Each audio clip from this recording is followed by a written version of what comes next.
Welkom terug by die groot ontbyt. Nou Johan Botjes, die welvaartbestuurder by PSG Wealth Pretoria Oos, gee ons vandag nog inligting oor verdere geleenthede in direkte aandele en ons fokus spesifiek op Microsoft vandag. So dit gaan interessant wees.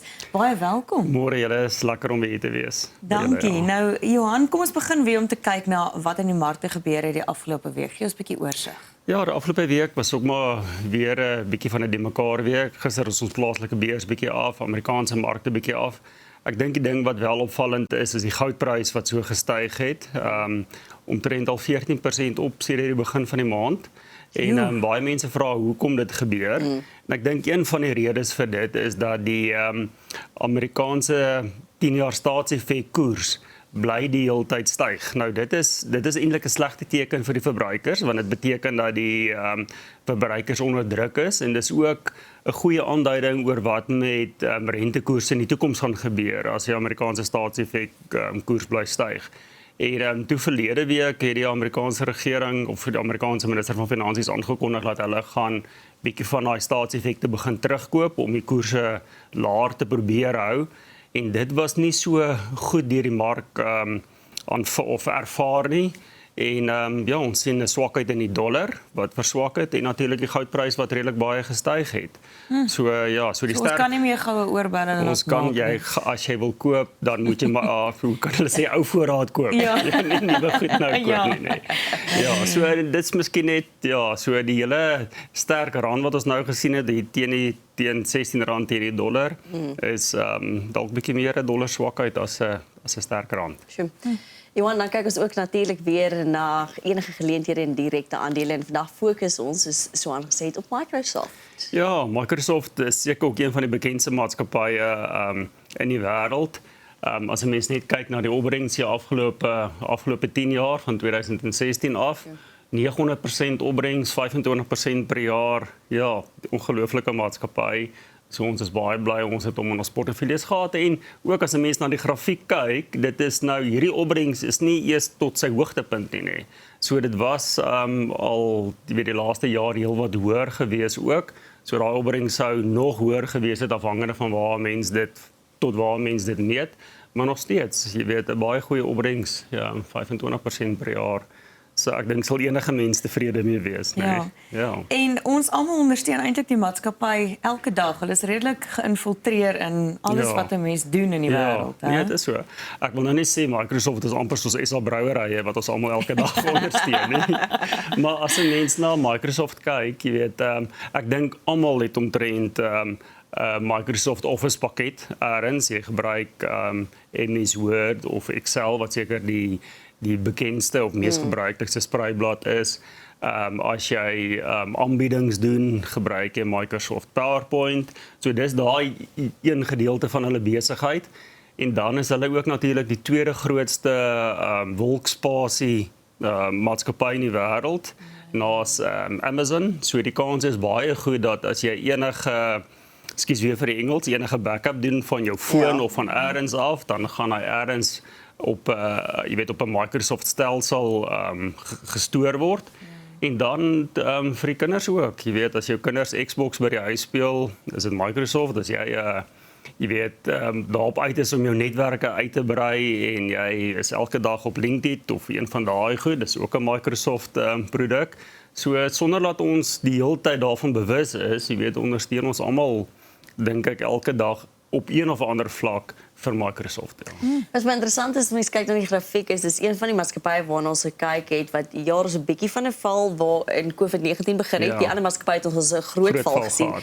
Hier nie. Ja. En ek neem aan dit is iets wat omdat seker mense nou aanhou gebruik het. Ja, presies dit. Online gewerk het, so presies dit. So jy gebruik eintlik Microsoft oral. Jy hoef nie by 'n werksplek te wees nie. Jy kan eintlik nie enige ander toestel gebruik sonder om dat Microsoft op 'n manier daarbey betrokke is nie. Ja.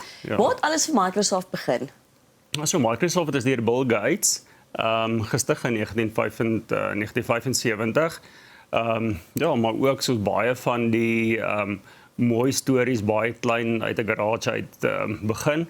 Maar ek dink hulle groot deurbraak het in 1980 gekom, toe Microsoft die kontrak gekry het om destyds vir IBM hulle persoonlike rekenaars, se sagte ware ontwikkel. En dit was hulle groot deurslag.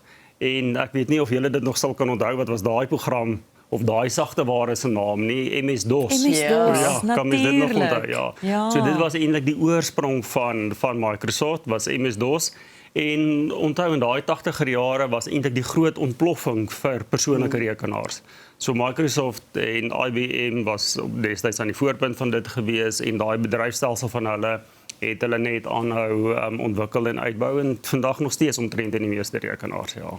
Is Microsoft reg oor die wêreld of is daar sekere lande waar hulle nie handel dryf nie? Ja, daar is seker mense kan seker 'n land kry waar hulle nie handel dryf nie, definitief, maar hulle is omtrent Dalk Noord-Korea. Ja, maar hulle is omtrent in 190 lande in die wêreld. Ja. So dis regtig geografies goed versprei nie. Van Amerika, die Verenigde Koninkryk, Asië, Latyns-Amerika, Afrika, bykans die hele wêreld het hulle een of ander vorm van besigheid wat hulle doen, ja. Hoe genereer hulle fondse? Ja, ek dink as ons weer terugkom na die 3 groot bene van Microsoft, so die wolkspasie besigheid is nou hulle grootste besigheid wat die meeste van hulle inkomste genereer, omtrent 44%. Want onthou, alles wat ons deesdae het op jou foon of op jou rekenaar, jy is so bang jy verloor dit nie. So daar's hierdie heeltyd hierdie aanmoediging om dit weer eens vir die Engels, ek kan nou net in Afrikaans woord kom, nie om die backups te doen, Ja. net dat jy net nie jou foto's verloor nie of jou data verloor of so nie. So 44% van hulle besigheid daaruit. Dan omtrent uit die Microsoft Office omgewing wat nou die Word, Excel, PowerPoint, al daai goed, Outlook is, e-mails is omtrent 42%. En dan die ander besighede soos Xbox, LinkedIn, daai goed omtrent 14%, ja. So ook redelik goed versprei, ja. Sê net gou, is Bill Gates nog steeds betrokke by Microsoft of hou hy net vakansie? Hy hou meestal nou net vakansie. So hy het al in 2008 het hy al eintlik bietjie begin onttrek uit die dag tot dag bestuur van die maatskappy uit. Jy weet, hy het natuurlik van 2008 af het hy baie gefokus op sy filantropiese bedrywighede. Jy weet, in die Bill Gates Foundation wat baie goeie werk doen reg oor die wêreld. En van 2020 af is hy ook nie meer op die direksie van Microsoft nie. So hy het eintlik nou die leiersels ten volle oorgegee van die maatskappy. Nie meer reg betrokke by die maatskappy. Stresvrye vakansies. Stresvrye lekker vakansies. Ja. Wanneer het julle Microsoft in julle portefeuilles ingeneem? Ja, ons het hom seker so 12 jaar terug gekoop. So ons het gelukkig vir ons kliënte wat direkte buitelandse aandele gehad het hierdie hele 10 jaar loopie van hom gehad. Ja. So ons het hom al die hele rukkie in ons portefeuilles. Ja. En dink jy daar's 'n kans dat Microsoft nog verder kan groei in die aandeleprys? Ek dink so. Ek dink definitief, soos jy nou vroeër gesê het, hierdie is regtig 'n hoë kwaliteit maatskappy. En ek dink as 'n mens nou aan Microsoft gaan dink, is daar 2 goed wat regtig vir my uitstaan of vir ons analiste uitstaan oor dit.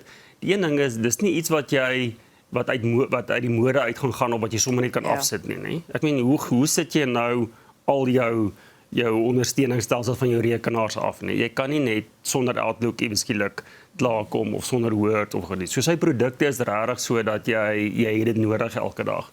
En ek dink dis die een kant en die tweede belangrike ding is omtrent die meeste van sy besigheid is anniteitsinkomste, intekenbesigheid nie. So hy hoef niks, so as jy een keer 'n rekenaar koop of iets koop, dan moet jy elke jaar net jou lisensie hernie vir dit nie.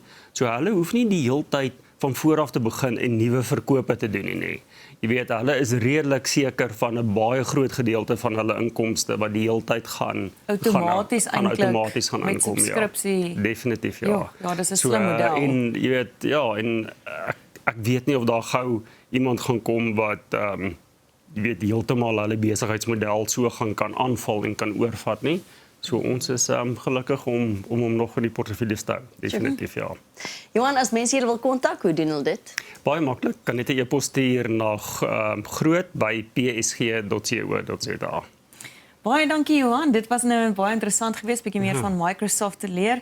En onthou PSG Wealth Pretoria Oos help jou die geheel beeld sien. Vir meer inligting kan jy 'n e-pos stuur na groot@psg.co.za. .co.za. Geaffilieerdes van die PSG Finansiële Dienste Groep, 'n gelisensieerde beheerende maatskappy, is gemagtigde finansiële dienste verskaffers.